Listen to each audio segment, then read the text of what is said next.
Ladies and gentlemen, welcome back to the channel, and if you're new here, my name is Skylar Santana, and on this channel we talk about all things watch related. Now, I recently received a collaboration between WatchCrunch and Nodus. I got a founder's edition from the co-founder Max. Now, he runs an application where it's all enthusiasts within a community. I recommend, if you guys haven't downloaded it yet, definitely check it out. I've had nothing but a fantastic experience with the app. I've been a very big member within it, therefore that is the reason why he sent me the watch. Now, I do understand that there are enthusiasts out there that heavily value the movement within a watch first. In fact, I've had conversations with multiple enthusiasts where they told me that it's all about the movement. And if you're that person, you might not find value in this watch, and that's okay. We all collect differently in that we are different enthusiasts in how we like to enjoy timepieces. However, personally, I feel that there is more to a watch for its value. Me collecting a lot of affordable watches that utilize that movement, I can understand where you would come from when you're judging it by its value. However, I also know that with a lot of the affordable watches, things like the band and things like design language or any innovation within the watch is lost on it when it comes to that affordable range. Therefore, I do find more value within a watch that could be found. Let's take a look at this watch in detail and see if you guys would agree with me in some of my perspectives. Nodus is an LA-based microbrand that are committed to designing and building wristwatches from innovative manufacturing techniques. The Sector Pilot series by Nodus is a modern interpretation of the aviation watch. Designed with pilots and globetrotters in mind, the Sector Pilot incorporates all the principal features that are essential for a cockpit, a day-date complication, countdown bezel, and a bold markings for easy time telling. The Sector's 2 case and crystal has been meticulously re-engineered and redesigned to achieve a thinness of 11.7 millimeters, one of the slimmest Seiko NH-based designs ever made, all while maintaining 100 meters of water resistance. The case's shape and bracelet end links have been redesigned and sculpted for a streamlined fit on the wrist. The previous Sector series case measured at 12.5 millimeters thick, with the Sector 2 having an additional 0.8 millimeters shaved off by utilizing a robust box-shaped sapphire crystal,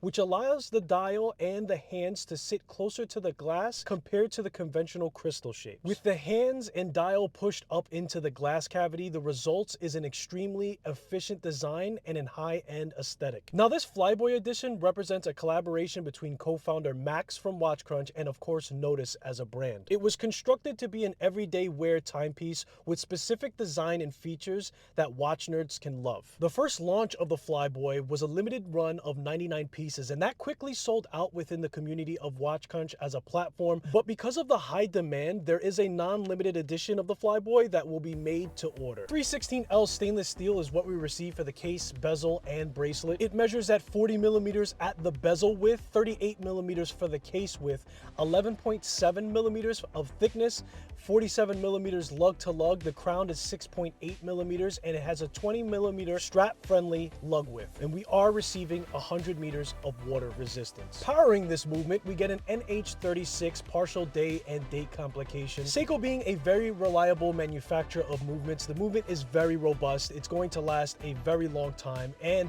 the only qualm that most people have is the minus 20 plus 40 seconds tolerance that they normally have. But Nodus has taken the extra step to regulate the movement to plus or minus 10 seconds per day. At the bracelet, which is included with the purchase, we have end links that run flush along the lugs and the top of the case. It's going to be 20 millimeters at the attachment, tapering down to a 16 millimeter. And that taper runs into the proprietary Nodus clasp. It has flush push deployment buttons that has an on-the-fly adjustment, which requires you to press down on the button when making that adjustment. I have found that the clasp offers a little bit of resistance to it, but still runs very smoothly and is a nice feature to have. I personally like to wear my bracelets throughout the seasons, so having that adjustment on a thermal expansion of the wrist is clutch. Solid female end links, quick release spring bars at the attachment, screwed in links that I found could use a bit of an improvement for the tolerance when trying to add or remove screw links. Now, it wasn't the easiest of tasks to remove a select few screws, screws, but to be honest, once the adjustment is made, you shouldn't have to revisit the experience, especially also featuring that on-the-fly adjustment on the clasp itself. In addition, on the opposite side of that screw, you do have a drilled hole where you can push that screw out if it does get stuck, so that really salvaged the situation. The bracelet articulates very well. The tolerance between the links were tight enough to avoid any jingly jangling sound, and when I have it on wrist, I really feel that it molds to my wrist, fits very comfortably, and gives a luxurious feel. Now, the initial 99 limited run included a Zeropass strap from the Anachronist shop, but at this point you would only be receiving the bracelet, which in my opinion I would rather have over any strap, and it's nice that the price for value is including the bracelet. I actually did a full review dedicated to the Max's Zeropass strap from the Anachronist shop, so if you guys are interested in seeing that full review, please refer to the video I made in 2024. I'll leave a link in the description below. Flipping things over, we're met with a screw down caseback featuring circular brushing entirely. The largest engraving in the center is a bit of an Easter egg, representing a badge that you can obtain on the WatchCrunch platform for posting your daily wrist check consecutively over different periods of time. There are smaller engravings of text to follow with the collaborative details, Seattle location of design and assembly, 100 meters of water resistance, and 3 WatchCrunch logos to section them off. For keyless work function, we receive an oversized screw down crown that greets the case flush when fully screwed in. The knurling on it gives an additional grip that is well finished. It's brushed on the sides and the head of the crown, and it also sports a Nodus logo engravement. There's also a new quad gasket system installed within the crown, enabling the crown to have water resistance even when the crown is fully opened of 30 meters of water resistance. I think this feature is actually pretty cool, but I personally won't be purposefully testing this out for myself. Sheer paranoia will take over for me in just thinking about testing it. For the watch's case, again, we receive a new slimmer design mentioned previously. The watch totals an impressive 11.7 millimeters in thickness. From the side profile of the case, we can witness a sandwich style of polishing with a horizontal brushing finished in a satin-like quality in the center of it. We can also spot drilled lugs from this angle, which I thought to be a smart option given the overall rugged toolness of the watch. Is toolness a word?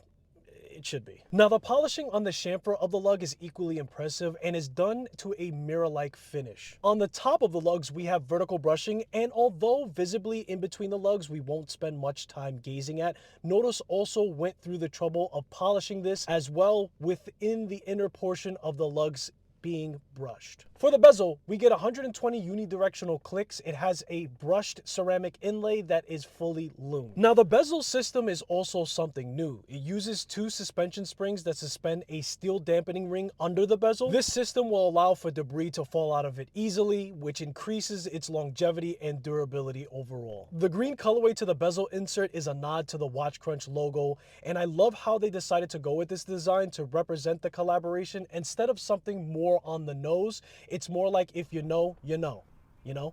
It makes for a strong, audible, snappy action. In fact, you can feel the vibrations in your fingertips while making the turn. It also feels to the touch like a disc rather than a gear, with the underside of the bezel having a significant sloped, polished underside. Still, the knurling on the bezel is just significant enough to provide enough grip despite it having shallow grooves, and it makes for a nice tolerance matching the crown's knurling. Zero backplay whatsoever, not even a settlement required, and it all lines up perfectly at the 12 o'clock position. Protecting the dial and its contents, we get a boxed sapphire crystal, blue anti-reflective coating on the underside, gently raised over the bezel and sloped outward. The combination offers excellent scratch resistance and clarity, reducing glare under various light conditions.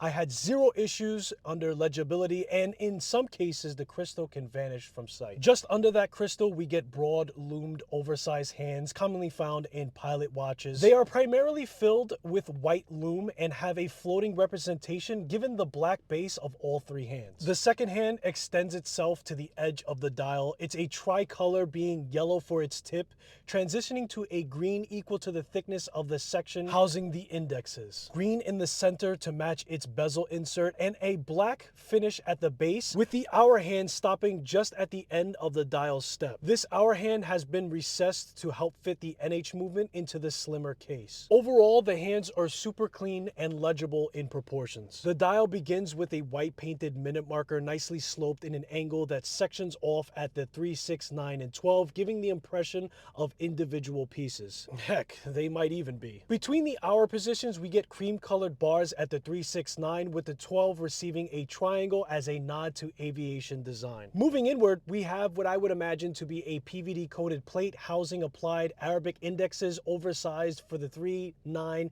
and 12 position with polished borders. And you might have noticed that I've skipped the 6 o'clock position. That is because it's been replaced with a half day and date aperture for the watch's complication, which is done subtly, color coded to match and absent of a highlighted trimming. I personally feel that this design language chosen for the date wheel's aperture is one of the most noticeable things about the watch and was done very well. And finally, we have the very center of the dial, which is recessed, textured, with white paint for the brand name at the 12 o'clock position, crosshairs at the center, and yellow paint for the model's collection stating sector, which is a nice pop of color for a focal point to match the tip of the second hand. Collectively, the watch has a remarkable design of depth, and I count a total of 5 layers to give off the effect. From the date wheel itself, the textured dial, the steel black plate with applied indexes, to the sloped chapter ring, 3 more if you're taking in the hands into account. Truly amazing. For nocturnal adaptation, we are getting Swiss Superluminova BGW9 grade. On the bezel insert,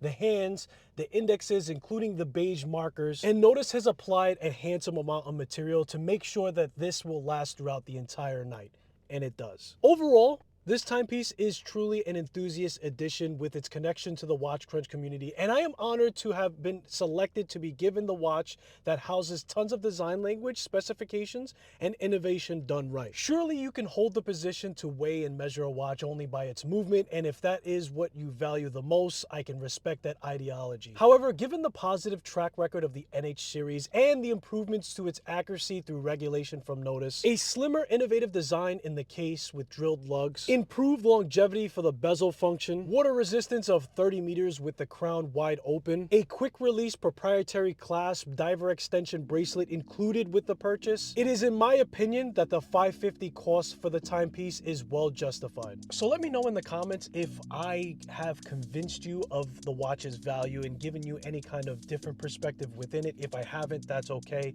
But here's the deal. I've purchased watches that were having the movement of the NH35 within it. The Venezianico Aventurine glass was above a $500 price range, especially when you're adding the bracelet. Therefore, for me, there's more value into the design language and the elegance of the watch as is. But if you feel differently, that's okay. Put it down in the comments. All different ideas are welcome. I happen to think it's a fantastic watch, but I appreciate you guys for spending your most valuable asset, which is time. And I hope to see you in the next one.